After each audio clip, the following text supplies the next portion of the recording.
Bueno, buenos días. Vamos a iniciar entonces con la clase de hoy.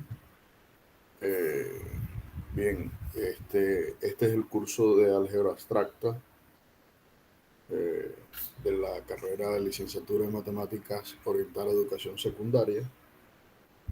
Para los que no me conocen, quizás un poco, mi nombre es Abdul Lugo. Seré el profesor a cargo de esta asignatura durante este cuatrimestre. Esta asignatura tiene dos encuentros semanales, eh, los días martes y jueves de 8 de la mañana a 10:30. Mm, Y bien, esta asignatura es una asignatura actualmente del sexto cuatrimestre, si mal no recuerdo, sexto cuatrimestre, sí. Eh, es una asignatura que tiene un carácter obligatorio, teórica práctica, y corresponde al componente de formación disciplinar. La, la asignatura de álgebra abstracta eh, lo que busca es introducir al estudiante en los procesos lógicos de razonamientos implicados en la estructuración a través de resolución de problemas, actividades, bien sean de forma individual o grupal. Este curso de álgebra abstracta empieza desarrollando los conceptos y fundamentos de la teoría de grupo, en particular de las definiciones de grupo, subgrupo, homomorfismo, isomorfismo, definiendo lo que es un grupo cociente, un grupo cíclico, grupo abeliano, grupos finitamente generados, es decir, una serie de conceptos que son nuevos desde el punto de vista de su nombre y su definición, pero que sin querer, hasta el momento, el estudiante ha tenido contacto con ellos eh, en el desarrollo de la carrera, ya que los grupos se, se ven como sus ejemplos más sencillos en los conjuntos numéricos, ¿ya? Que sí se han estudiado y se han desarrollado. Y no solamente los conjuntos numéricos, sino los conjuntos de funciones y así una serie de objetos o de, o de agrupaciones que terminan siendo lo que es en realidad un grupo. Luego de esta, de esta introducción a la teoría de grupo, se procede con lo que es eh, la teoría de anillos, iniciando con el concepto de lo que es un anillo, eh, es la estructura que debe cumplir un anillo, lo que es un subanillo, lo que son los ideales, ideales maximales. También, al igual que en grupos, se estudian lo que son los homomorfismos o los isomorfismos de anillos, anillos cocientes, anillos de división, extensiones de anillos. Y por último, se estudian una clase de anillos especiales que son los que nosotros denominamos cuerpos, ¿ya? Y entonces se hace la introducción a la extensión de cuerpo. Son sus nociones básicas, el sentido de lo que es la extensión de cuerpo, o sea, para qué se utilizan las extensiones de cuerpo, y la resolución de ecuaciones, ¿ya? Lo que se llama la adjunción de raíces. Esta asignatura de álgebra abstracta eh, es de gran importancia, pues contribuye a fortalecer las destrezas de abstracción matemática que buscan algo que se llama que ustedes tengan las competencias y las disciplinas necesarias para, como futuros docentes de matemática a nivel secundario, puedan también impartir la enseñanza de las matemáticas con criterios éticos, profesionales y democráticos eh, en las aulas que así lo dispongan. Entonces, básicamente, ese es un resumen de lo que es la asignatura de álgebra abstracta y qué aborda y cuál es el fin y por qué ese fin. Enmarcado, claro, dentro del programa de licenciatura que ustedes cursan, ¿no? Pudiera darse que hay otras carreras donde el abordaje sea completamente distinto y el fin sea distinto también, incluso el contenido. Entonces, eh, ese es el fin para el contenido que se da acá. Una de las cosas que me gustaría comenzar antes o demostrar antes de iniciar la clase es hablar sobre el aula virtual. Para eso la voy a mostrar.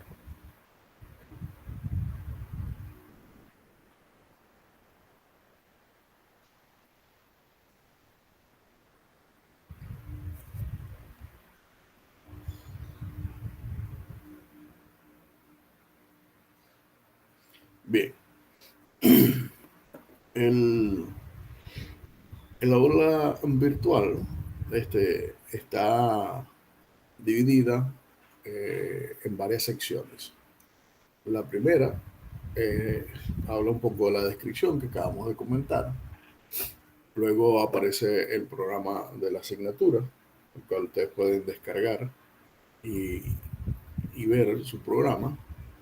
Y luego hay dos secciones importantes. La primera es lo que se llama el aviso de actividades.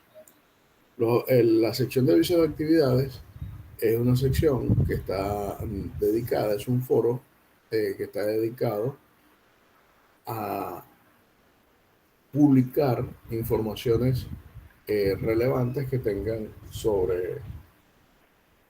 la, sobre la asignatura, bien sean recordando los días que tenemos clases, recordando las entregas de las actividades o algún otro tipo de información que sea relevante e importante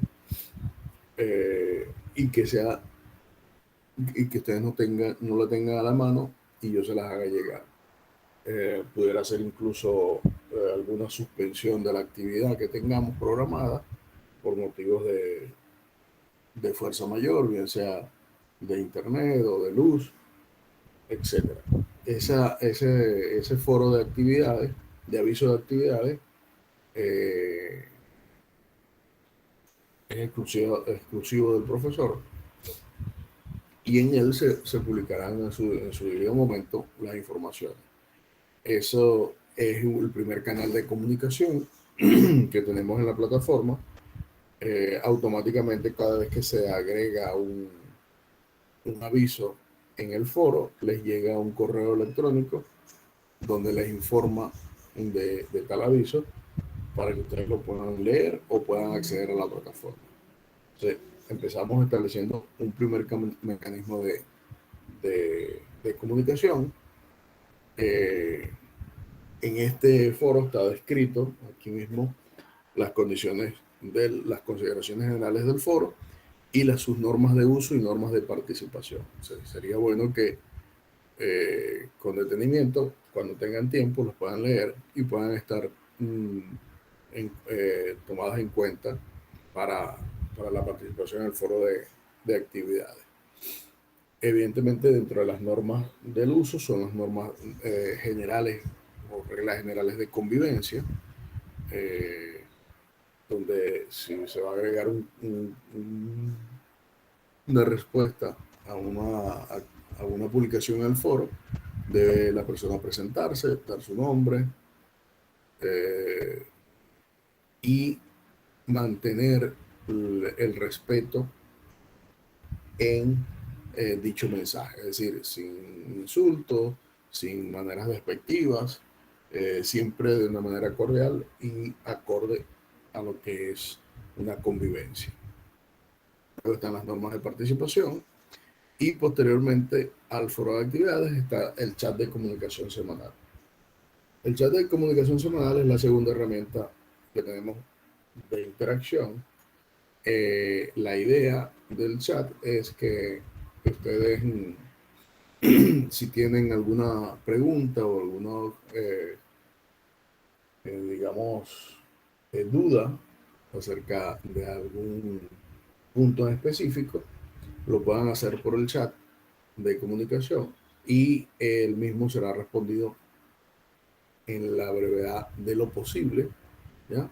Que yo lea el chat, o sencillamente también puede ser a la par, su respuesta la puede dar algún otro estudiante que tenga una respuesta y luego yo validarla si en verdad los dos están acertados en su respuesta o en su pregunta, si tiene sentido. Al igual que en el foro, deben mantener el orden, el respeto y deben identificarse. Posteriormente aparecen tres enlaces. El primer enlace tiene que ver con el enlace de la biblioteca virtual del IFODOSU, donde pueden conseguir material de diversas áreas. En particular también hay material para esta asignatura. Tiene una biblioteca bastante extensa, de unos cuantos textos. Una de las limitantes, por decirlo de alguna manera, es que los textos que están allí no los pueden descargar en su computador por periodos de tiempo indefinidos. ¿Ya? Sencillamente el enlace que aparece allí les da para descargar un documento que por un tiempo limitado ustedes lo pueden usar y luego se vence el tiempo, entonces tienen que volver a hacer la descarga. Entonces, eso por cuestiones de derechos de autor y limitantes de la editorial. Y luego un enlace que, que es el reporte de incidencias sobre cuáles son los problemas que puedan tener en algún momento, bien sea de acceso a la plataforma o que no puedan visualizar algo dentro de sus, eh, de sus aulas virtuales. Si ustedes tienen algún tipo de incidencia, pues allí tienen un formulario para comunicarse con la gente del departamento de tecnología y ellos le resolverán su problema. Ahora, como parte de la asignatura, entonces tenemos ahora 4 secciones. La primera sección es el enlace de la reunión sincrónica.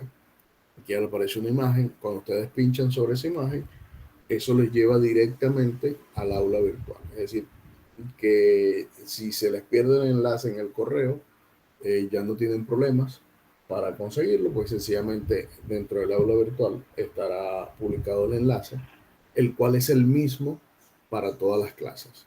Es el mismo enlace para todas las clases. Así que bueno, si se les pierde, no se preocupen, dentro del aula tienen su enlace disponible. Y viene entonces ahora son las 3 unidades de las cuales les comenté en la descripción de la asignatura, con sus respectivas evaluaciones. Entonces, allí en ese caso, bueno, yo prefiero, vamos a hacerlo así de esta manera. La primera unidad se llama Introducción a la teoría de grupo. Bueno, ya comenté de que vamos a hablar en esta unidad. En esta unidad van a aparecer 2 capítulos de la unidad y cada capítulo con una breve descripción y solamente le dan sobre el enlace, que en este caso dice capítulo 1, repaso de nociones básicas, Sobre ese enlace le dan clic y automáticamente les va a descargar un documento en PDF donde está toda la información de la cual vamos a conversar. Luego aparece la parte de las evaluaciones, la tarea número 1, que corresponde a la unidad número 1. Esta tarea tiene un máximo de 15 puntos o 15% de 100. Se evalúa en 4 categorías: excelente, bueno, regular y deficiente. Y en cada una de esas categorías se tomará en consideración 3 aspectos: los ejercicios, los procedimientos y los resultados. Es decir, que una tarea que cumpla con estos 3 procedimientos de forma muy bien estructurada se considera excelente y tendrá una valoración máxima de 15 puntos. Y tiene un rango para ser excelente entre 13, 14 y 15 puntos. Así, la categoría de bueno, regular o deficiente. Y cada una de esas tiene sus ponderaciones. Es decir, van a ir puntos entre 15 y 0 puntos y van a estar cada uno dentro de estas categorías. Luego, en la segunda evaluación de esta unidad es el primer parcial, el examen parcial número 1. Este examen parcial tiene varias consideraciones. La primera es que los ejercicios son de preguntas de desarrollo, en su mayoría. No, por lo general no hay preguntas de selección. Sus respuestas deben ser escritas a mano, en un papel. Luego se debe encargar en cada pregunta en formato PDF. ¿Ya? La duración máxima de este examen es de 120 minutos, es decir, estamos hablando de 2 horas, y su puntaje es de 20%.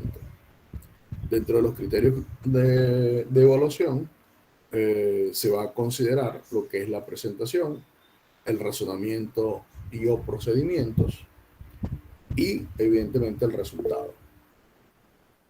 Y por último, las observaciones que ha dado lugar en cada examen es que todos los cálculos, argumentos o procedimientos que se realicen y que usted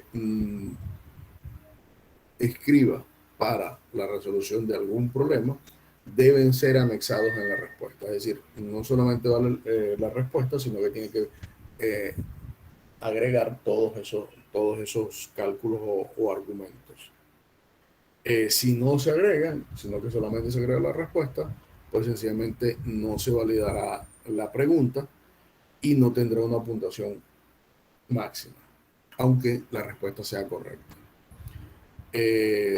Lo segundo es que no se aceptarán retrasos en la entrega de ninguna índole. Es decir, la entrega del examen es dentro de la hora de duración del examen. Y por último, aquí se me olvidó agregar, el examen está hecho de forma secuencial, de tal manera que las preguntas que se van a responder se hacen de forma secuencial. Es decir, una vez que se accede al examen, usted carga la primera pregunta. En ese momento debe contestar la primera pregunta para avanzar a la segunda. Si no contesta la pregunta, no puede devolverse. Entonces, los exámenes son de tipo secuencial. Ya luego hablaremos de otros aspectos de la evaluación que tocaré al final de la descripción de la asignatura. Creo que por aquí alguien que levantó la mano. Fui yo para preguntar. Dime. ¿A qué te refieres con la presentación? ¿Qué me refiero con la presentación? Pues Sí. que debe ser ordenado, no debe tener tachones, o sea, tachaduras. Si las tiene, tratarlo de que sea lo más ordenada posible. ya que a la hora de corregir, yo voy a leer algo y si no lo entiendo, o si hay muchos borrones o muchos tachones, no lo voy a poder entender y evidentemente no voy a poder apreciar lo que usted quiso escribir. Y la valoración de la pregunta va a estar en función de esa presentación. ¿Ya? Si yo no puedo entenderlo, no lo puedo corregir y por lo tanto no puedo saber qué fue lo que usted escribió. Dime, Miguel.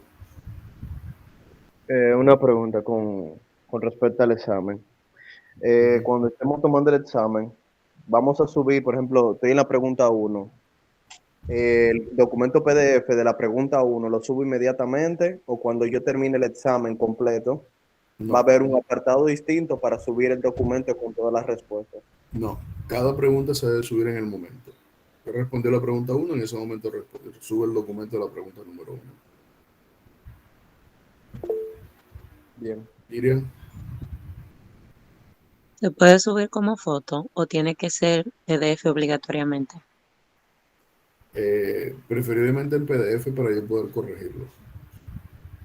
Las fotos por lo general no las puedo corregir bien, ya que no puedo hacer ninguna anotación en la foto.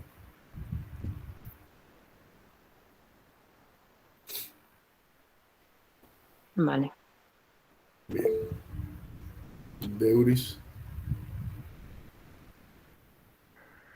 Yo me imagino que si usted programa la plataforma a la hora de uno subir la respuesta como PDF, uno no la puede subir como foto o viceversa, o uno tiene la opción de que sea cualquier lado, porque a veces hemos tomado examen y nos dicen que una foto y cuando uno va a colgarla debe ser necesariamente un PDF y no nos permite la opción de subir una foto.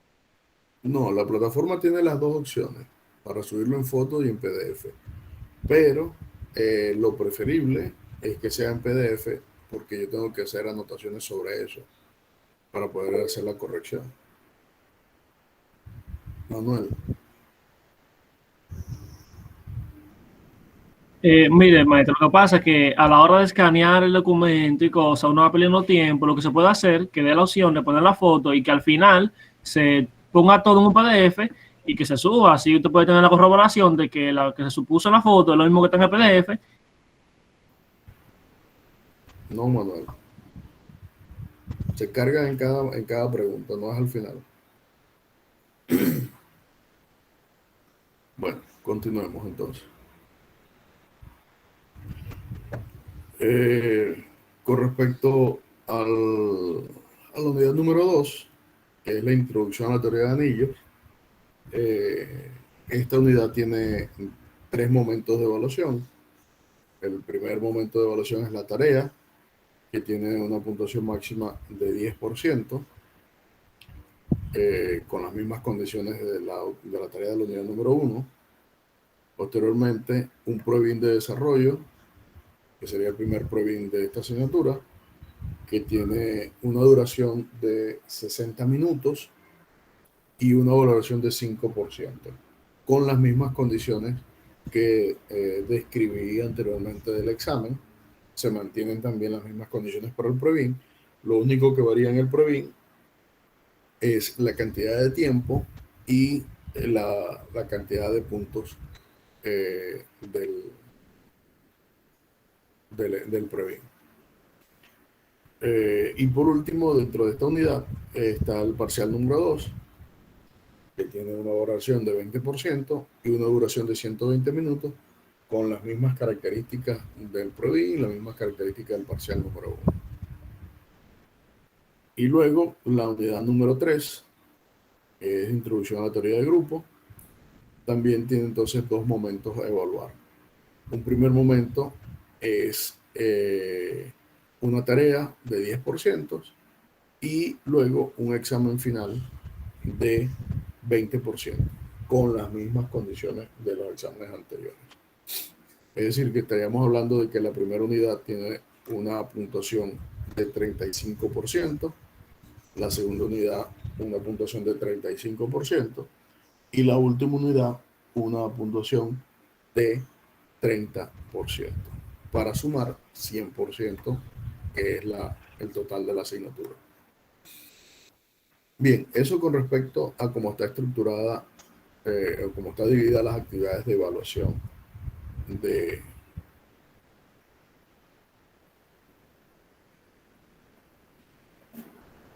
esta asignatura. Ahora bien,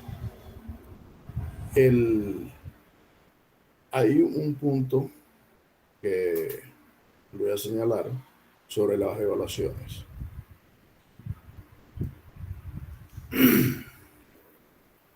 Bien, las evaluaciones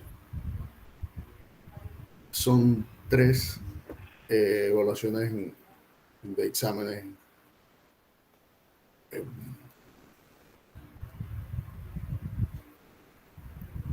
parciales, pero con una característica nueva. Y ya voy a hacer mención a esa característica.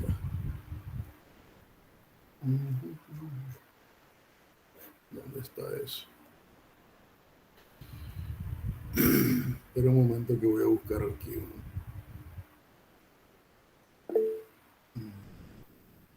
Dime, Daliandris.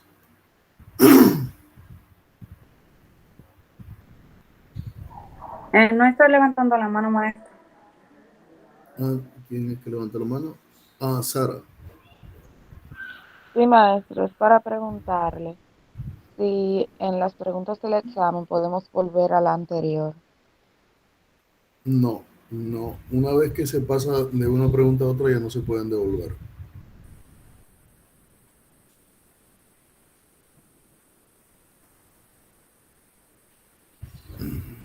Hay que buscarlo en el correo. Ya va.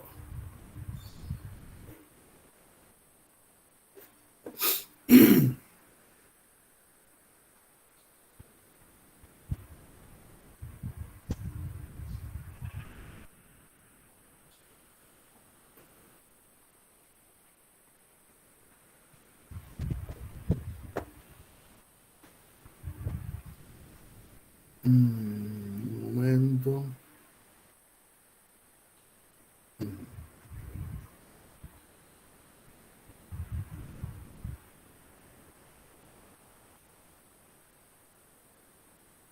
Bien, esto es. Bien, durante este cuatrimestre, en acuerdo con la Vicerrectoría Académica y por autorización de la Vicerrectoría Académica,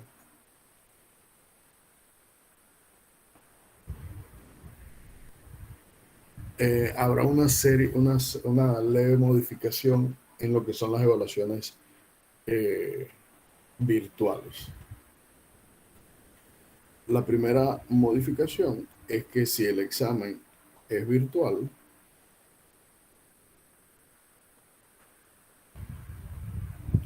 el examen se va a tomar con varios aspectos. Primero, cámara encendida.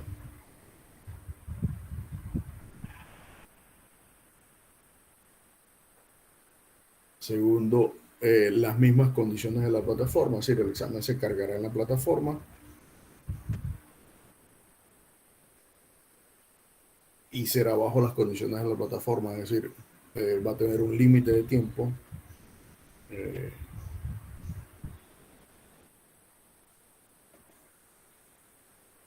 Límite de tiempo, secuencial,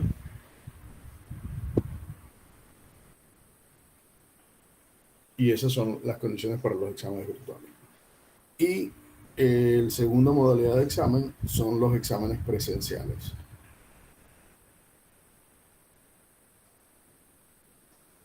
Los exámenes presenciales se van a hacer a partir de este cuatrimestre y son exámenes donde bajo las estrictas medidas de bioseguridad, bajo las condiciones que el tiempo lo permitan y así todo marche en buena forma, se harán exámenes presenciales. Es decir, se va a habilitar un aula con las condiciones de bioseguridad. Todos tienen que ir con su mascarilla, si quieren algunos pueden ir con guantes y pues sencillamente se toma el examen como si estuviéramos de manera presencial. Llevo el examen, se lo reparto y cada quien con su distanciamiento y todo como lo establece lo que son las normas de bioseguridad. ¿Ya? Estas dos modalidades fueron aprobadas por la vicerrectoría académica en conjunto con la rectoría. ¿Ya? A petición de un grupo de profesores, debido a ciertas situaciones que se han presentado en el cuatrimestre anterior con lo que es el fraude en los exámenes. Se presentaron muchos casos en que los estudiantes tomaban la foto de los exámenes y las pasaban por WhatsApp y llegaban a bien sea al profesor o a otros profesores o a otros estudiantes y en vista de esa situación pues se decidió, se hizo una solicitud y se aprobó que se pueden hacer máximo 12 evaluaciones durante todo el cuatrimestre que son de forma presencial.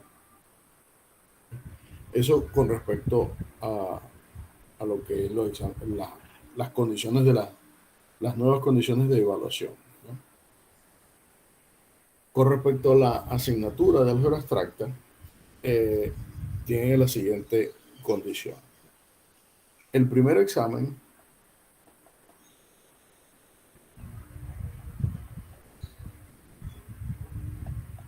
será virtual. ¿Ya? El primer examen será virtual y la fecha de este primer examen es la semana del 1 al 5 de febrero. El segundo examen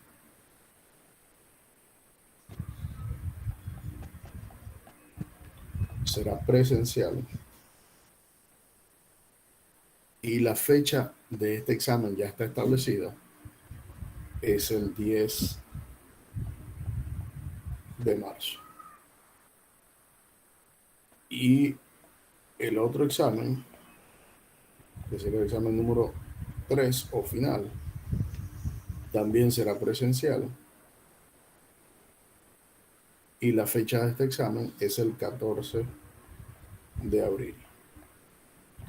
Es decir, que tenemos suficiente tiempo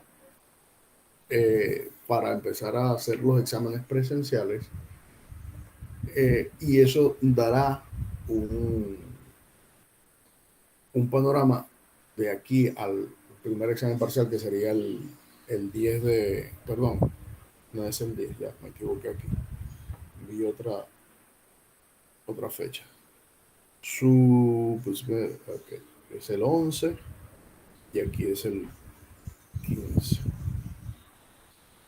Creo que es así. Déjame revisar el calendario.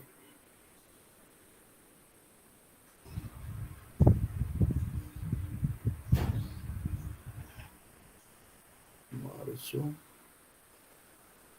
el 11 y sí, así es.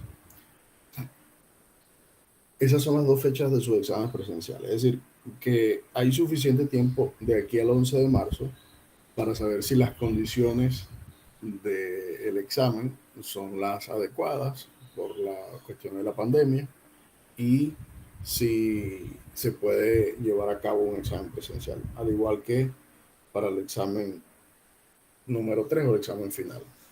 En todo caso, las fechas para los exámenes son esas y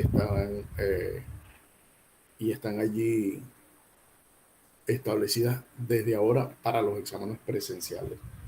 Es decir, los exámenes presenciales son el 11 de marzo y el 15 de abril. En caso de que esto no se agrave y da un tiempo prudencial para evaluar si las condiciones están dadas o no para hacer los exámenes. Los exámenes son presenciales y no van a ser de otra forma, a menos que las condiciones de salud no lo permitan, ¿ya? Siempre se va a garantizar las condiciones mínimas necesarias para que los exámenes se puedan dar de forma presencial. Si por algún motivo no se pueden dar de forma presencial, pues se pasará al examen virtual y pues con las condiciones de lo que son los exámenes virtuales, con la cámara encendida, y los exámenes serán por la plataforma, serán secuencial y con límite de tiempo, ¿ya? Eso es lo que se ha establecido para este cuatrimestre, y en su mayoría todas las asignaturas tienen un cronograma similar. Dime, Miriam.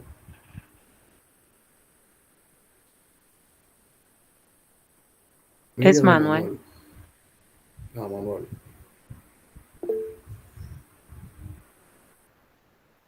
Maestro, disculpa, no sé si lo mencionó porque mi internet estaba un poco lento, pero quiero saber una pregunta. En caso de que un estudiante, por X o Y razón, no pueda asistir un día a un examen presencial, ¿qué sería con ese estudiante? Bueno, eso no se ha contemplado, pero lo que pasa siempre con un estudiante que no presenta un examen, lo pierde, ¿no? El igual si es virtual y tú no lo presentas el día que te toca, perdiste el examen.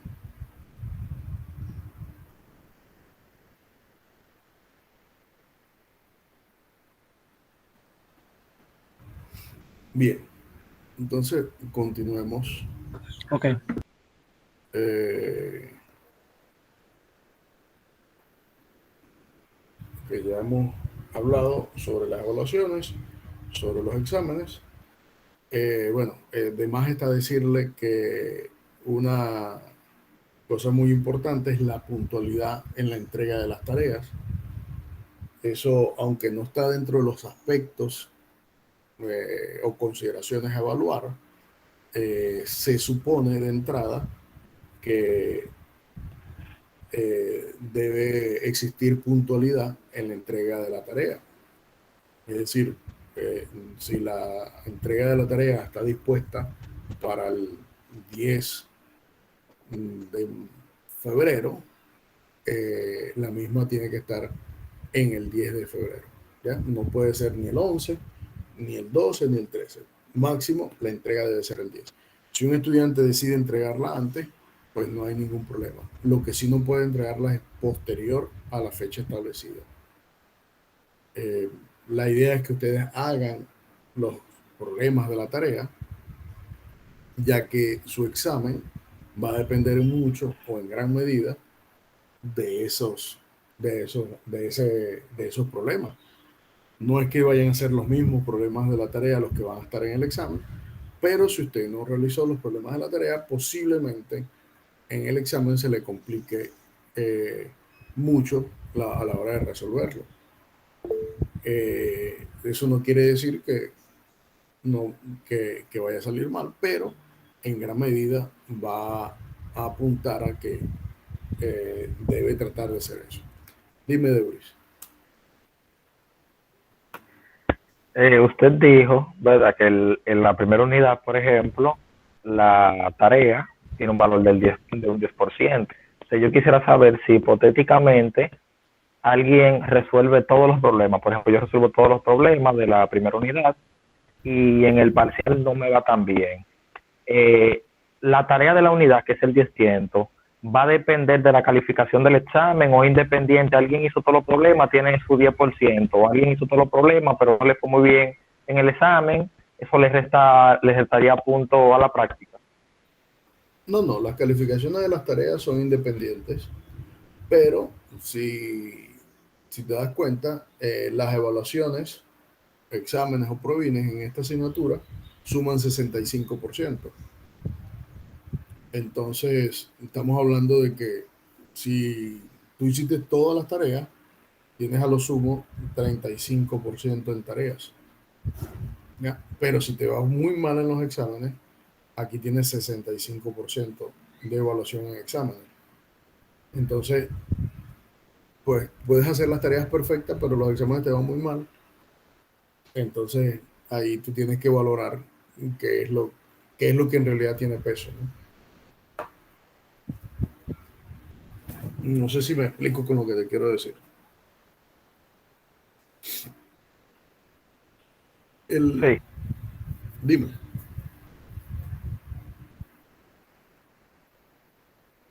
no, que está bien, que entendí. Ok. Fíjense, yo no le voy a ocultar nada. La mayor cantidad o los problemas en general de esta asignatura de álgebra abstracta que uno comúnmente consigue en los libros, casi todos esos problemas,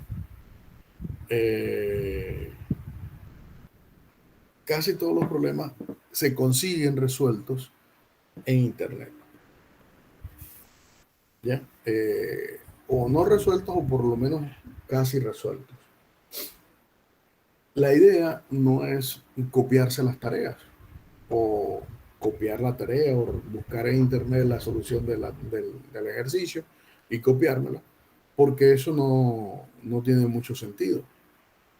Tiene sentido es que el estudiante pueda resolver o tratar de resolver todos los problemas de la tarea por el mismo, o si se los copia, por lo menos entenderlos, ¿ya? Porque eso le dará bastante ventaja a la hora de afrontar un nuevo problema que se le presente en el examen o en el PROVIN. Es decir, que tiene mucha importancia, a pesar de que los puedan conseguir resueltos, que los entiendan y sepan por qué se toman ciertos argumentos o ciertas decisiones en el examen, ¿ya? Es decir, es importante que eso lo hagan como, digamos, podríamos decirlo así, como una forma de establecer un mecanismo de apropiación de conocimiento a través de otros, bien sea aprendiendo técnicas nuevas o bien sea aprendiendo formas de demostrar. Dime, Deure. Otra pregunta. Usted decía ahorita que, por ejemplo, la presentación era importante en los problemas para que se entienda lo que uno quiere demostrar. Yo quisiera saber si, por ejemplo, los problemas tendrán una valoración argumentativa, que de que, por ejemplo, si alguien no llega a la solución de la demostración, pero vamos a poner que a veces una persona, uno mismo, se pierde a mitad de la demostración o al final le está quitando mucho tiempo y no da el tiempo que se estableció por no terminar un ejercicio y uno lo lleva bien argumentado, por ejemplo, hasta la mitad o no se tomarán en cuenta esa parte, la argumentación y procedimiento, aparte de la respuesta. Claro, todo eso se valora en un problema. O sea, puede ser que no te dio tiempo de terminarlo y sencillamente lo dejaste a la mitad porque se te iba a acabar el tiempo. Eso cuenta para, no vas a tener la valoración máxima, pero si hasta el momento donde lo dejaste está bien, pues se puede considerar un puntaje por eso. Pero si lo que escribiste está malo, pues evidentemente no se considera el puntaje. Bien. No me recuerdo qué era lo que estaba comentando, creo que iba a escribir algo sobre eso. Bueno, les decía de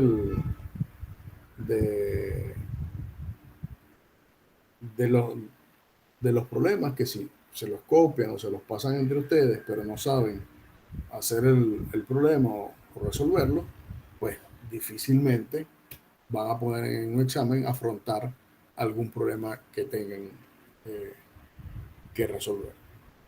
Pero bueno, son cosas que yo se las comento a los estudiantes siempre, pero ya eso queda a disposición del estudiante si toma el consejo o no lo toma.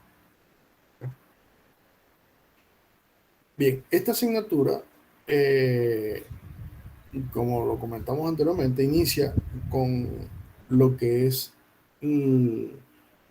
la definición de un nuevo objeto matemático que se llama grupo.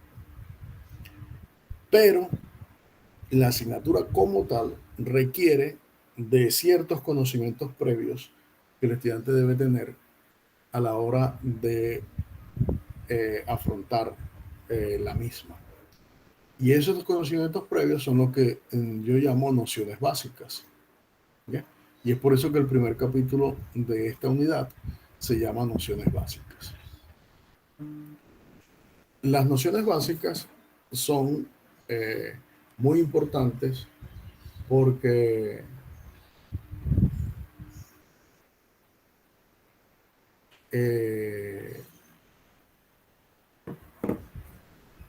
digamos que dan pie para poder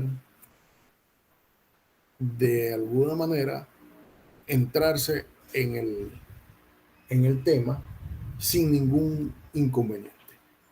Dentro de las nociones básicas que tenemos que recordar, o las cosas que debemos recordar, que ya se vieron en los cursos anteriores, está lo que es la teoría de grupos, la teoría de conjuntos, perdón.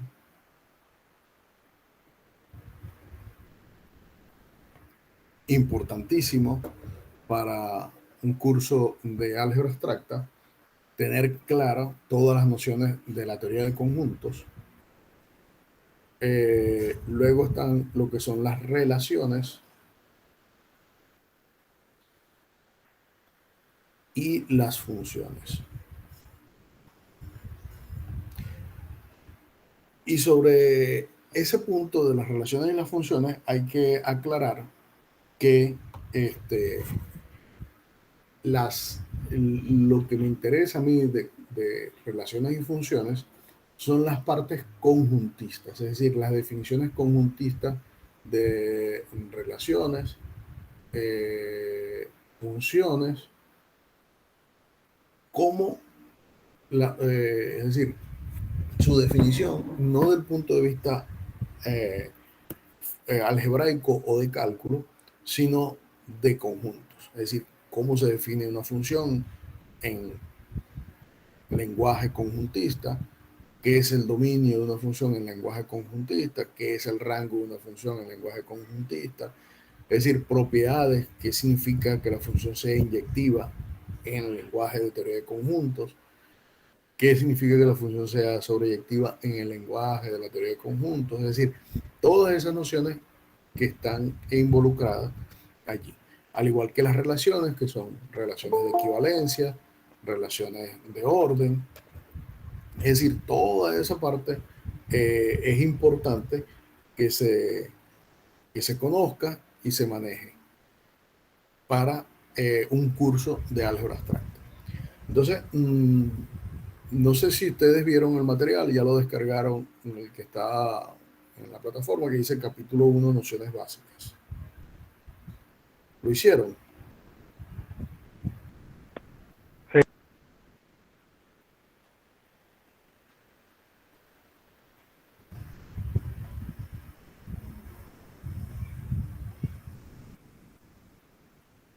Bien.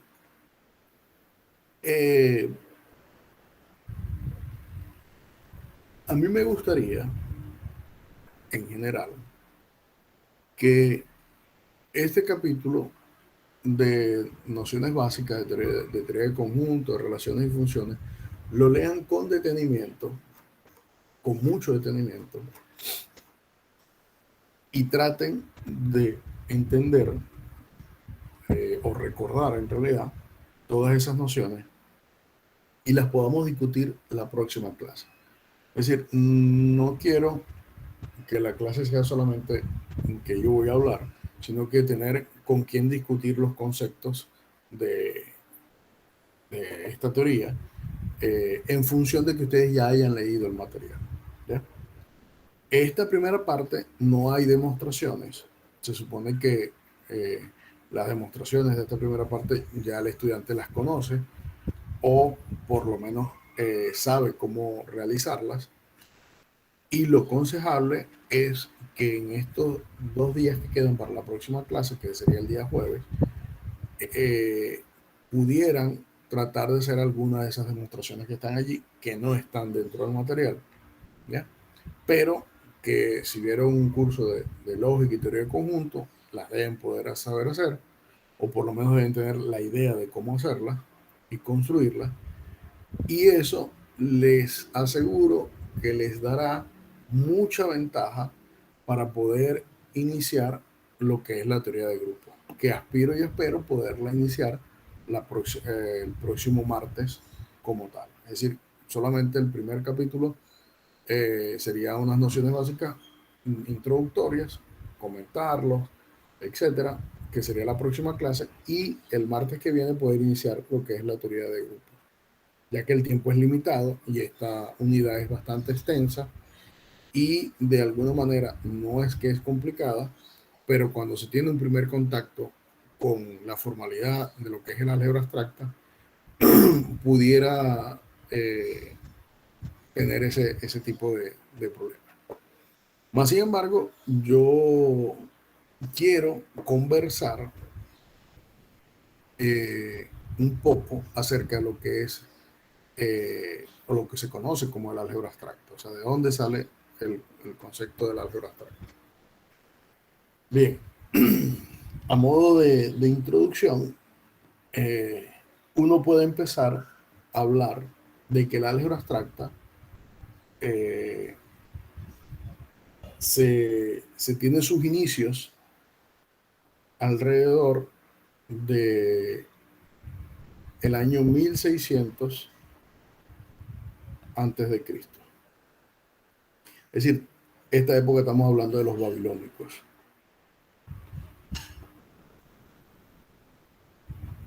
¿Ya? ¿Por qué más o menos de esa época? Bueno, porque los problemas que se encuentran grabados en tablillas de arcilla datan de esa época, con escrituras cuneiformes.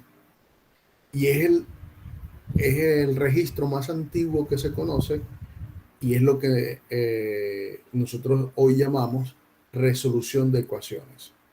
Es decir, que la primera data que se tiene de la resolución de ecuaciones, que nosotros ahorita llamamos resolución de ecuaciones,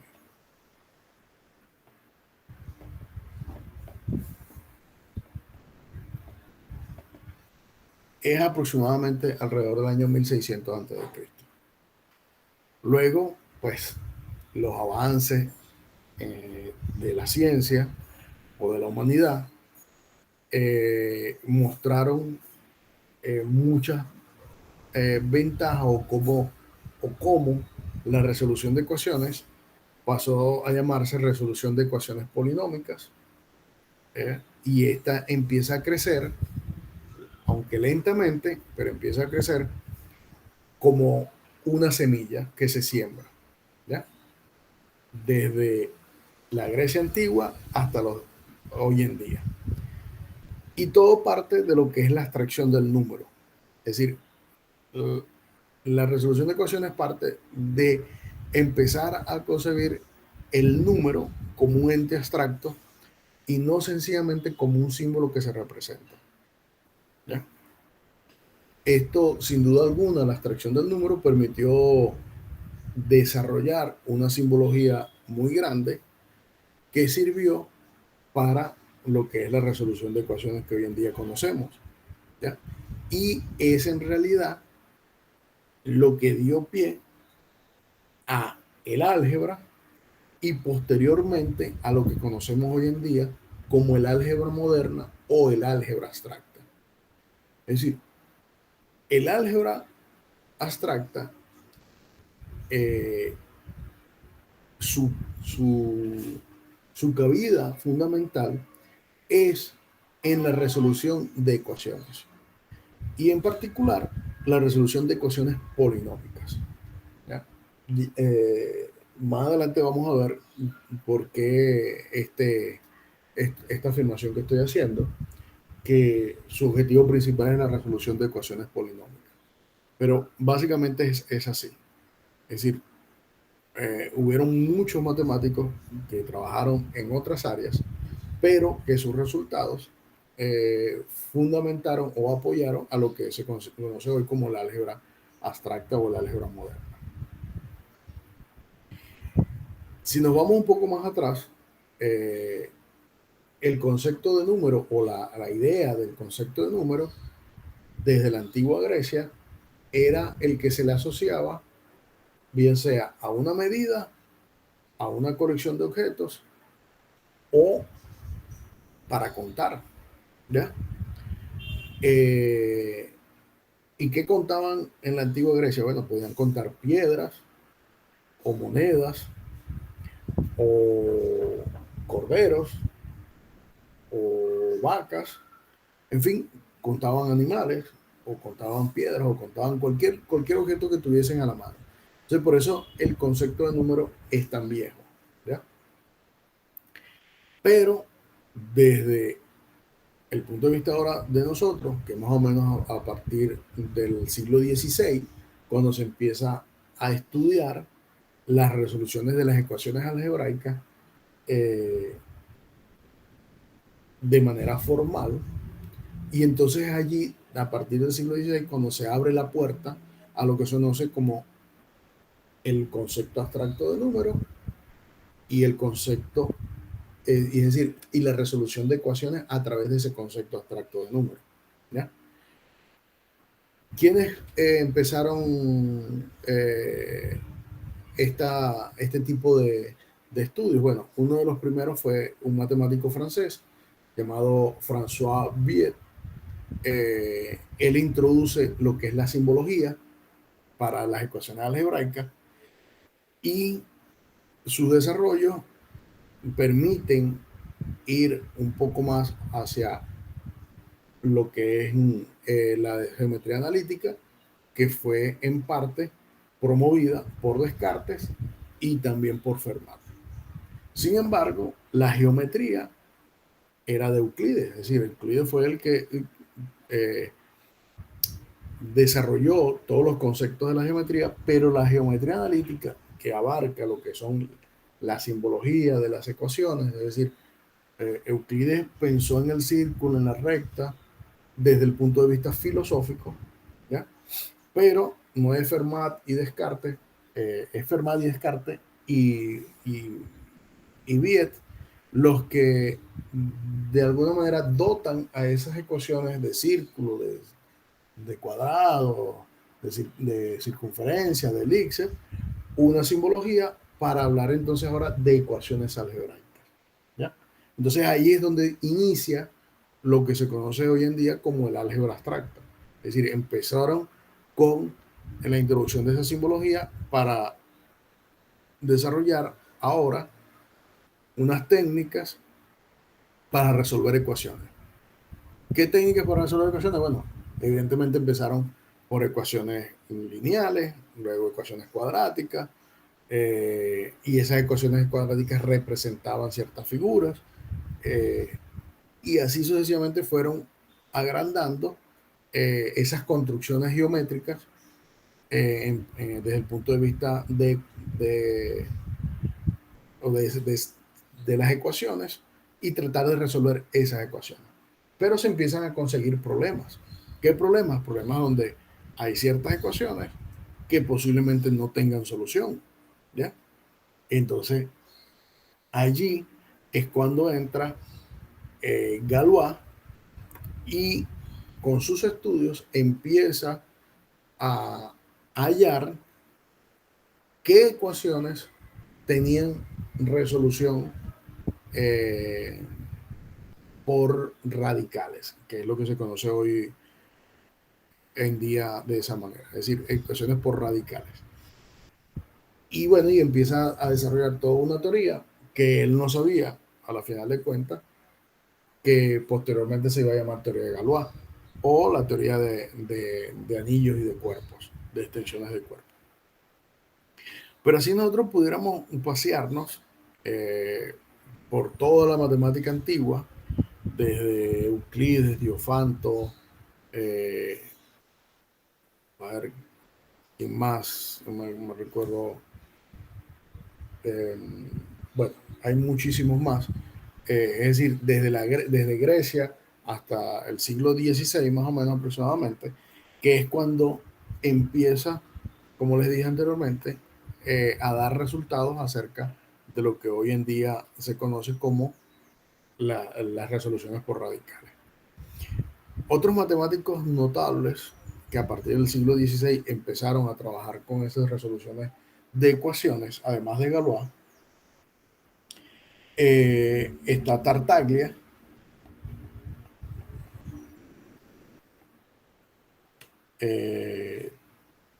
Tartaglia fue una de las personas que trabajó con la ecuación cúbica.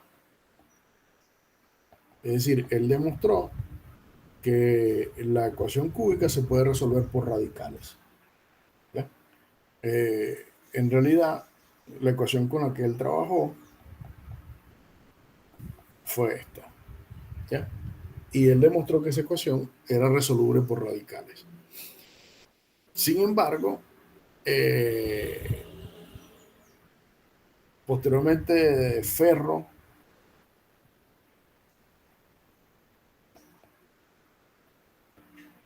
se dio cuenta que en realidad Tartaglia había trabajado con la ecuación general de segundo de tercer orden, es decir, la ecuación esta que está acá.